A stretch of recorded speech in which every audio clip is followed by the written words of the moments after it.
ओम नमो भगवते वासुदेवाय नमः। नमस्कार दोस्तों, आज की कथा में मैं आपको तुलसी माता व्रत की संपूर्ण कथा सुनाऊंगी। अगर आपको कथा अच्छी लगे तो वीडियो को लाइक, सब्सक्राइब और शेयर जरूर कीजिएगा। एक बार प्रेम से बोलिए श्री हरि विष्णु भगवान की जय, तुलसी माता की जय। एकादशी व्रत के पारण के दिन तुलसी माता की कथा सुनने से ही एकादशी व्रत पूर्ण माना जाता है और सभी मनोकामनाओं की पूर्ति होती है। सावर्णी मुनि की पुत्री तुलसी अपूर्व सुंदरी थी। उनकी इच्छा थी कि उनका विवाह भगवान नारायण के साथ हो। इसके लिए उन्होंने नारायण पर्वत की घाटी में स्थित बद्री वन में घोर तपस्या की। दीर्घकाल तक तपस्या करने के उपरांत ब्रह्मा जी ने प्रसन्न होकर दर्शन दिया और वर मांगने को कहा। तुलसी जी ने कहा, हे सृष्टिकर्ता ब्रह्मदेव, आप अंतर्यामी हैं, सबके मन की बात जानते हैं। फिर भी मैं अपनी इच्छा आपसे बताती हूँ। मैं चाहती हूँ कि भगवान श्री नारायण मुझे पति के रूप में मिले। ब्रह्मा जी ने कहा, तुम्हारा अभिष्ट तुम्हें अवश्य मिलेगा। अपने पूर्व जन्म में किसी अपराध के कारण तुम्हें श्राप मिला है। इसी प्रकार भगवान श्री नारायण के एक पार्षद को भी दानव कुल में जन्म लेने का श्राप मिला है। दानव कुल में जन्म लेने के बाद भी उसमें नारायण का अंश विद्यमान रहेगा। इसीलिए इस जन्म में पूर्व जन्म के पाप के शमन के लिए संपूर्ण नारायण तो नहीं मिलेंगे, लेकिन नारायण के अंश से युक्त दानव कुल जन्म उस श्रापग्रस्त पार्षद से तुम्हारा विवाह होगा।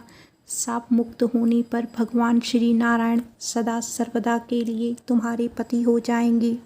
तुलसी ने ब्रह्मा के ईश्वर को स्वीकार किया, क्योंकि मानव कुल में जन्म होने के कारण उस मायावी भोग को तो भोगना ही था। तुलसी बद्री वन में रहने लगी। नारायण का वह पार्षद दानव कुल में जलंधर के नाम से पैदा हुआ था। कुछ दिनों बाद वह भ्रमण करता हुआ बद्री वन में आया। यहाँ तुलसी को देखते ही वह उस पर मंत्रमुग्ध हो गया। तुलसी के सामने उसने अपने विवाह का प्रस्ताव रखा। इतने में ही महाब्रह्मा जी आ गए और तुलसी से कहा, तुलसी, जलंधर को देखो, कैसे देवो उसका स्वरूप है। दानव कुल में जन्म लेने के बाद भी लगता है जैसे इसके शरीर में नारायण का वास हो। तुम प्रस्ताव को सहर्ष स्वीकार कर लो। तुलसी को भी लगा कि उसकी तपस्या पूर्ण हुई, उसे इच्छित फल मिला है। जलंधर के साथ उसका गंधर्व विवाह हो गया और वह जलंधर के साथ उसके महल में पत्नी बनकर आ गई।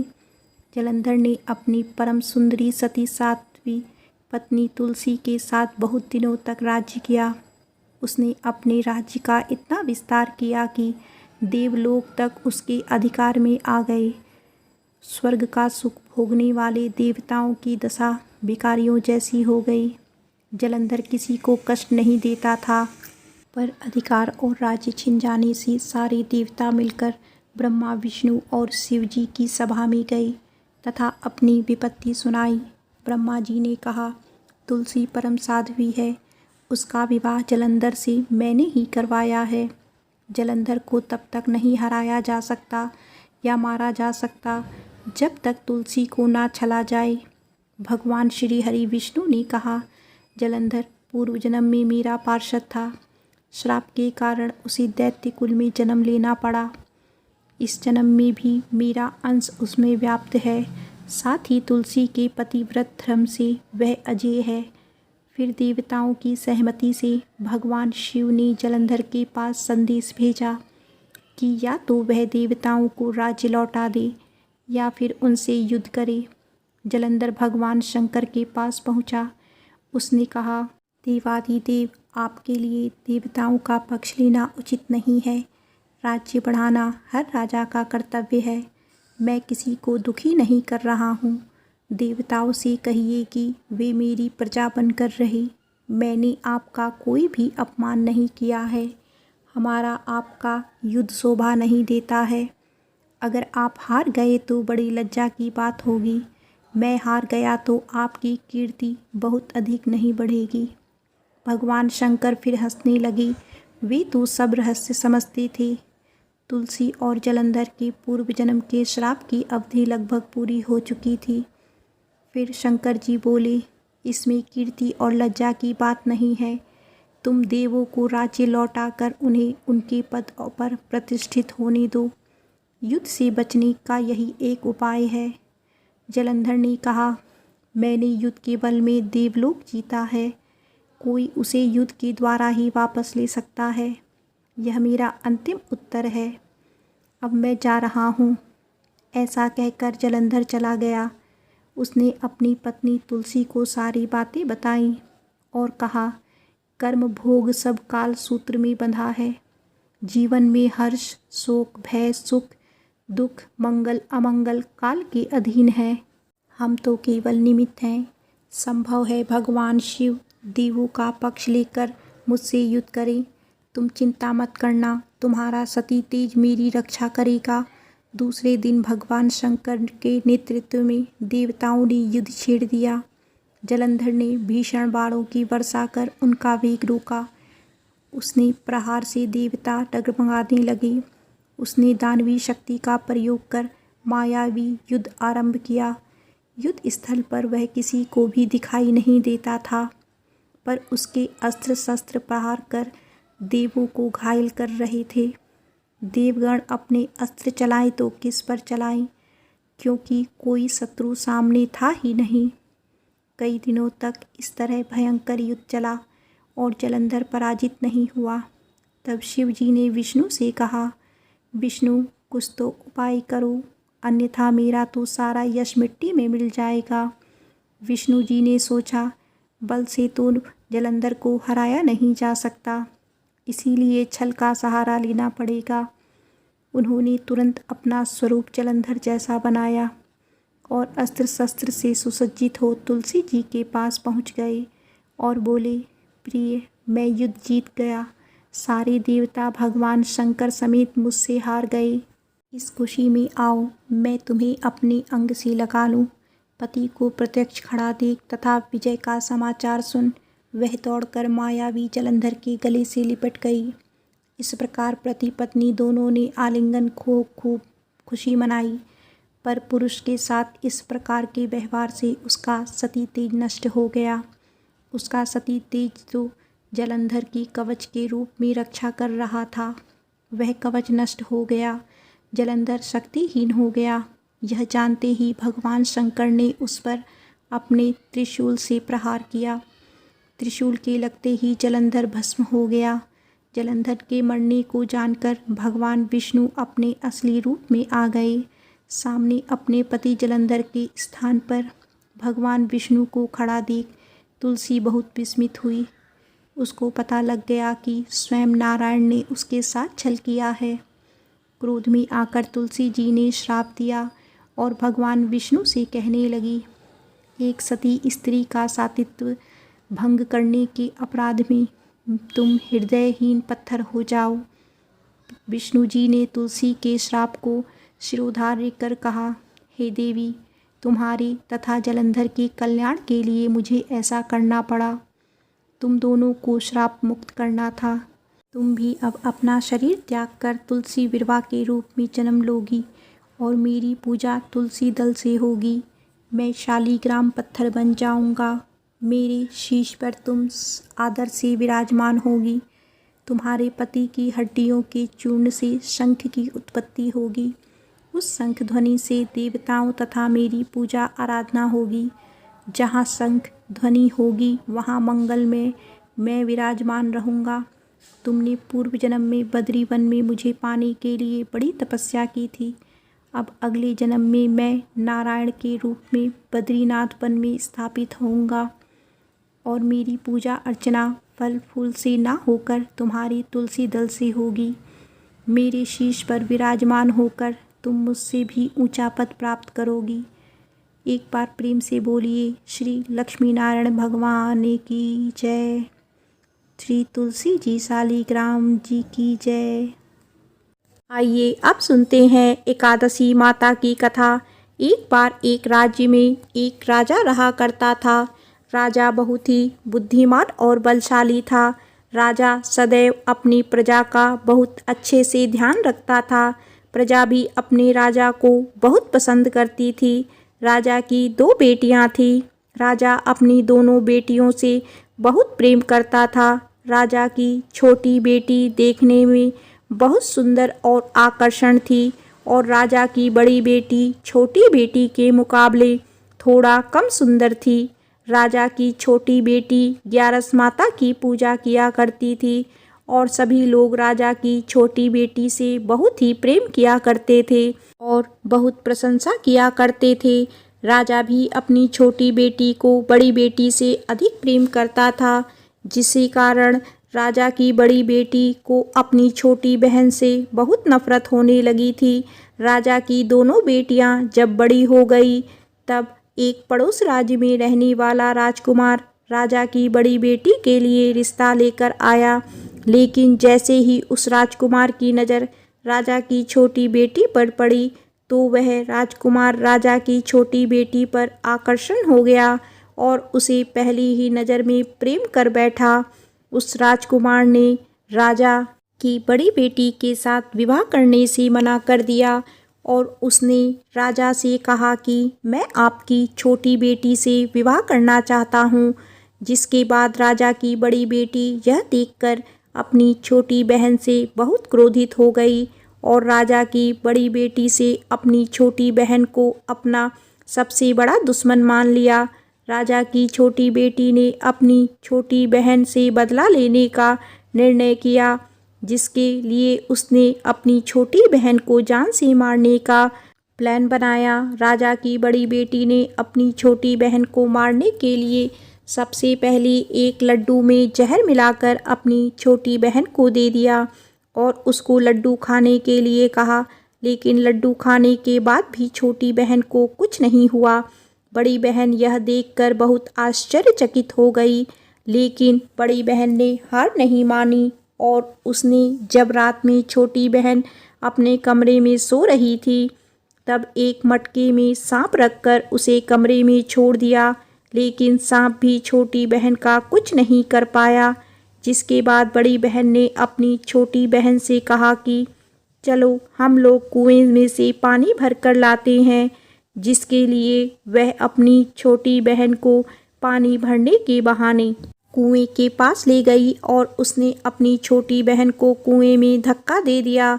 लेकिन छोटी बहन को तब भी कुछ नहीं हुआ, क्योंकि हर बार ग्यारस माता उसकी रक्षा कर रही थी और उधर बड़ी बहन अपने सारे प्रयासों के बाद असफल हो रही थी, जिससे वह बहुत क्रोधित होती जा रही थी। फिर उसने अपनी छोटी बहन के पास जाकर उससे खुद ही पूछा कि मेरी छोटी बहन, तुम मुझको बताओ कि भगवान ने सबकी मृत्यु एक निश्चित समय पर लिखी हुई है और कैसी तुम्हारी मृत्यु होगी, क्या तुम जानती हो?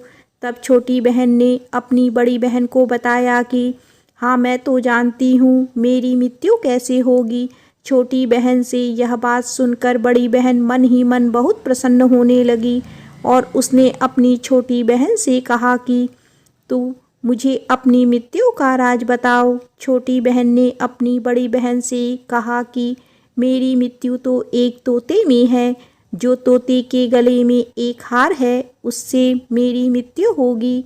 जब तक कोई भी व्यक्ति तोते को मारकर वह हार अपने गले में पहनेगा तो मैं मूर्छित हो जाऊंगी और जैसे ही उस हार को अपने गले से उतारेगा तो मैं वापस ही जीवित हो जाऊंगी। अपनी छोटी बहन की मृत्यु का राज जानकर बड़ी बहन बहुत खुश हो गई और उसने अपनी छोटी बहन को मारने के लिए उसके पालतू तोते को ढूंढना शुरू कर दिया और छोटी बहन को इस बात का आभास हो गया था कि कोई उसकी जान लेना चाहता है, जिसके लिए वह अपने पिताजी के पास गई और उसने अपने पिताजी से कहा कि पिताजी, मेरी मृत्यु के बाद आप मुझे जलाइएगा मत, बल्कि आप मुझे अपनी पुरानी वाली हवेली में एक पलंग पर लिटाकर छोड़ दीजिएगा।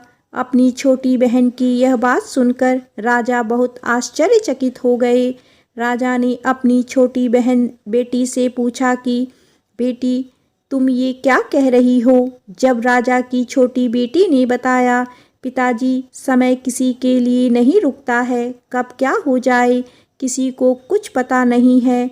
और फिर राजा ने अपनी छोटी बेटी से कहा कि तुम ऐसी बातें क्यों कर रही हो? 2-3 दिन में तुम्हारा विवाह है। लेकिन छोटी बेटी ने अपने पिताजी को ऐसा करने पर मजबूर कर दिया और उनसे वचन ले लिया। राजा ने भी अपनी छोटी बेटी की बात स्वीकार कर ली और 2-3 दिनों के बाद जब शादी का समय आया, तब राजकुमार बारात लेकर राजा के घर आया। राजकुमार और राजा की छोटी बेटी का विवाह शुरू हो गया। जैसे ही राजा की छोटी बेटी राजकुमार के साथ फेरे लेना शुरू करती है, तो उसकी बड़ी बहन अपनी छोटी बहन के कमरे में जाकर उसके तोते को पकड़ लेती है और उसको जान से मार देती है। तोते के गले में जो हार था उसको अपने गले में धारण कर लेती है। जैसे ही बड़ी बहन उस हार को अपने गले में धारण करती है, तो उधर छोटी बहन 3.5 ही फेरे ले पाती है और वहीं पर बेहोश होकर गिर जाती है। इसके बाद राजा ने बड़े बड़े दर्द हकीमों को बुलवाया और अपनी छोटी बेटी का इलाज करने के लिए कहा। राजा की बात सुनकर वैद्य ने छोटी बेटी को जब जांच की, तो राजा ने बताया कि आपकी छोटी बेटी ना तो जीवित है, ना ही मरी हुई है। यह मैं ऐसा पहली बार देख रहा हूँ। राजा ने वैद्य और हकीम को यह बात बाहर बताने से मना कर दिया और उनको कहा कि अगर तुमने यह बात किसी को बाहर बताई तो हम तुम्हें फांसी दे देंगे। राजा ने अपनी छोटी बेटी को पुराने महल में जाकर एक पलंग में लिटा दिया और वहां पर कुछ सैनिक को तैनात कर दिया। वापस अपने महल आ गया। राजा की बड़ी बेटी अपने पिताजी के पास आई और कहने लगी कि पिताजी, अगर यह शादी संपन्न नहीं हुई तो आपकी इज्जत का क्या होगा? आप कहें तो मैं आपकी इज्जत बचाने के लिए राजकुमार से शादी करने के लिए तैयार हूँ। जिसके बाद राजा ने अपनी बड़ी बेटी की बात मान ली और राजा ने बड़ी बेटी को छोटी बेटी के कपड़े पहनाकर मंडप पर भेज दिया। लेकिन राजकुमार यह जान गया कि यह राजा की छोटी बेटी नहीं, बल्कि यह राजा की बड़ी बेटी है। लेकिन जब राजकुमार ने शादी करने से मना किया, तो सभी लोगों ने राजकुमार को विवश करके राजा की बड़ी बेटी से बचे हुए फेरों को संपन्न करा दिया और विवाह करवा दिया। इसके बाद राजकुमार राजा की बड़ी बेटी को अपने महल ले गया। राजकुमार राजा की बड़ी बेटी से ना तो बात करता था, न ही उसको पसंद करता था और ना ही उसके आसपास भटकता था। और राजकुमार ने यह फैसला लिया था कि वह अपनी प्रेमिका को ढूंढकर ही रहेगा, यह जान कर रहेगा कि उसके साथ क्या हुआ है। एक दिन राजकुमार अपने घोड़े पर सवार होकर राजा के पुराने महल के पास पहुंच गया, जहां पर उसने कुछ सैनिकों को देखा। महल के पास पहुंचकर राजकुमार ने जब महल को ध्यान से देखा, तो वह समझ गया कि यह तो हमारी ससुर जी का महल है। तब राजकुमार ने सैनिकों से पूछा, तुम यहाँ क्या कर रहे हो और इस महल के अंदर उस पलंग पर कौन लेटा है? जिसके बाद सैनिकों ने बताया कि यहाँ पर राजा की छोटी बेटी लेटी है। यह सुनकर राजकुमार बहुत प्रसन्न हो गया और वह तुरंत अपनी प्रेमिका के पास पहुँच गया और उसकी सेवा करने लगा। जैसे ही रात हुई तो राजा की छोटी बेटी उठकर खड़ी हो गई। राजकुमार यह देखकर बहुत खुश हो गया और उसने अपनी प्रेमिका से पूछा कि तुम यहाँ क्या कर रही हो? तुम मेरे साथ मेरे घर चलो। राजा की छोटी बेटी ने राजकुमार को सारी बातें बता दी कि मेरी जान एक तोते में बसी थी और मैंने यह बात सिर्फ अपनी बड़ी बहन को बताया था और मुझे पता है कि उसने ही मुझे मारने का प्रयास किया है। उसके पास एक हार है जिसको वह सुबह पहन लेती है और रात को उतार देती है। जब तक वह हार उसको गले में रहेगा तब तक मैं मूर्छित रहूँगी और जैसे ही वह हार उतार देगी तो मैं जीवित हो जाऊँगी। और जब तक मेरी बड़ी बहन के पास वह हार है तब तक मैं ऐसे ही जीवित और मूर्छित होती रहूँगी। अगर मेरी बड़ी बहन के पास जो हार वह मेरे हाथ में लग जाए तो मैं हमेशा के लिए जीवित हो जाऊंगी। राजकुमार यह बात सुनकर राजा की छोटी बेटी के साथ रहने का निर्णय ले लिया और उसने अपने बचे हुए सारे फेरे उस पलंग पर लेटी राजकुमारी की छोटी बेटी के साथ ले लिए और अपना विवाह पूर्ण कर लिया और वहीं पर रहने लगा। देखते ही देखते कुछ समय में राजा की छोटी बेटी और राजकुमार की पत्नी पेट से हो गई। एक दिन राजकुमार को किसी काम से बाहर जाना पड़ा। छोटी बहन के पेट में बहुत तेज से दर्द होने लगा। इसके बाद उसने ग्यारस माता का आवाहन किया, जिसके बाद वहां पर ग्यारस माता प्रकट हुई और उन्होंने अपनी भक्तों के दर्द को दूर किया और एक पुत्र की प्राप्ति करवाई। और वहीं पर अचानक से राजकुमार भी आ गया। राजकुमार ने ग्यारस माता को देखा तो वह भी आश्चर्यचकित हो गया और उसने तुरंत माता को प्रणाम किया और ग्यारस माता ने राजकुमार से कहा कि जब तुम्हारा पुत्र 5 वर्ष का हो जाए तो तुम अपनी पत्नी का हार लाकर उसके गले में डाल देना। और देखते ही देखते राजकुमार और राजा की छोटी बेटी का पुत्र 5 वर्ष का हो गया। राजकुमार अपने बेटे से कहता है कि बेटा, मैं कुछ काम से बाहर जा रहा हूँ, तुम अपनी माता का ध्यान रखना। और वो वहाँ से चला जाता है। राजा को बाहर निकलता देख बड़ी रानी के सैनिक देख लेते हैं और बड़ी बहन को जाकर सारी बातें बता देते हैं। जिसके बाद बड़ी बहन अपनी छोटी बहन के पुत्र को वहाँ से उठा लेती है और उसको मरवा देती है। छोटी बेटी के पुत्र के 2 टुकड़े करवा देती है। पहला टुकड़ा चक्की के पास छुपा देती है और दूसरा टुकड़ा अपने पलंग के नीचे रख देती है। अब ग्यारस माता भिखारी का रूप लेकर आती है। एक भिखारी का रूप रखकर बड़ी बहन के पास चली जाती हैं, जिसके बाद वहाँ पर भिक्षा मांगने लगती हैं। बड़ी बहन अपने नौकरों से कहती है कि जाकर भिक्षा दे दो, लेकिन जैसे ही नौकर ग्यारस माता को भिक्षा देने के लिए आते हैं तो माता उन्हें मना कर देती है और कहती है कि मैं तुम्हारी महारानी से ही भिक्षा लूँगी। जिसके बाद बड़ी बहन स्वयं ही भिक्षा देने के लिए माता के पास आती है। तब माता एक बिल्ली का रूप लेकर उसके कमरे में चली जाती है और वहाँ पर छोटी बेटी के पुत्र के कोई 2 टुकड़े को आपस में जोड़ देती है और उसे जीवित कर देती है। उसे वहाँ से ले जाती है। राजकुमार अपने बेटे को लेकर अपनी पत्नी के पास जाता है और उससे कहता है कि तुम इसका ध्यान रखना। अगर तुम इस बच्चे का अच्छे से ध्यान रखोगी तो मैं तुमसे बात करूँगा। एक दिन राजकुमार अपने बच्चे से कहता है कि तुम अपनी माँ से उनके गले का हार मांग लेना। जिसके बाद राजकुमार का लड़का अपनी माँ के पास जाता है और कहता है कि माँ, मुझे तुम्हारा हार चाहिए जो तुमने गले में पहन रखा है। यह सुनकर पहले तो बड़ी बहन बहुत क्रोधित होती है, पर उसको यह याद आता है कि राजकुमार ने कहा था कि अगर मैं इस बच्चे का ध्यान अच्छे से रखूँगी तो वह मुझसे बात करेंगे, जिसके कारण वह हार उस बच्चे को दे देती है। और तभी राजकुमार अपने बेटे को लेकर वहाँ से जाने लगता है और अपनी पत्नी से कहता है कि तुम हमारे लिए खाना बना कर रखना, मैं शाम को आकर तुम्हारे साथ खाना खाऊंगा। वह अपने बेटे को वहाँ से लेकर चला जाता है। जिसके बाद वह राजा के पास जाता है और उनको सारी बातें बता देता है। राजा अपनी बड़ी बेटी की यह करतूत सुनकर बहुत क्रोधित होती है और अपने परिवारिश पर भी दोष देने लगते हैं और राजकुमार को अपनी छोटी बेटी के साथ रहने के लिए आदेश देते हैं। एक बार प्रेम से बोलिए एकादशी माता की जय।